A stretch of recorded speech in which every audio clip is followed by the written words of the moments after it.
From bitter fruit to golden oil, the story of Papa Mbi and his palm plantation.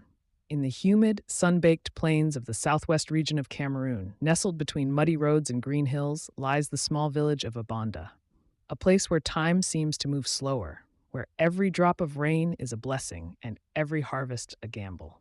It is here that the story of Mbi Ilam, a palm plantation farmer, husband, father, and survivor, unfolds like the fronds of the very palms he spent his life tending.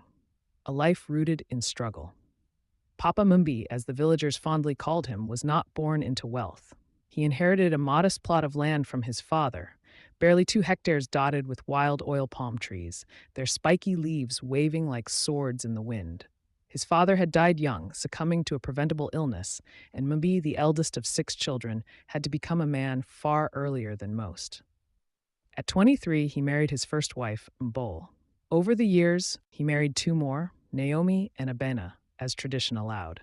With 3 wives and eventually 9 children, the burden of providing food, education, and security became a Herculean task. Yet Mbi never considered giving up. He believed in the land, in the red gold hidden in the pulp of the palm fruit. A government that never came. Every year, the government promised rural farmers improved seedlings, fertilizers, and better access to roads for transportation. And every year, those promises evaporated like mist under the morning sun. Palm oil cooperatives formed in nearby towns, but only the well-connected benefited. Those like Papa Mbi, who lived in the village without electricity or running water, were forgotten. The roads remained impassable during the rainy season. Middlemen came to buy palm oil at humiliating prices, exploiting the farmers' desperation.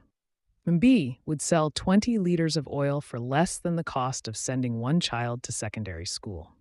The cooperative officials never visited Abanda, and the local chief was more interested in hosting government officials than advocating for his people. The fire within. But Membi had something more powerful than government aid: his family. He taught his children to climb the palm trees safely, to recognize ripe fruit, to boil and press the kernels.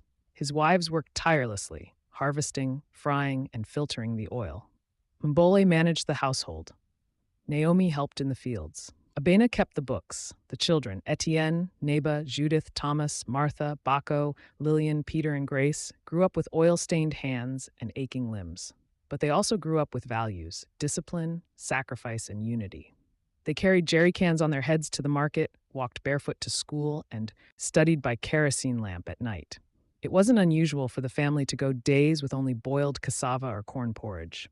During one particularly harsh season, a bacterial disease affected their fruit yield.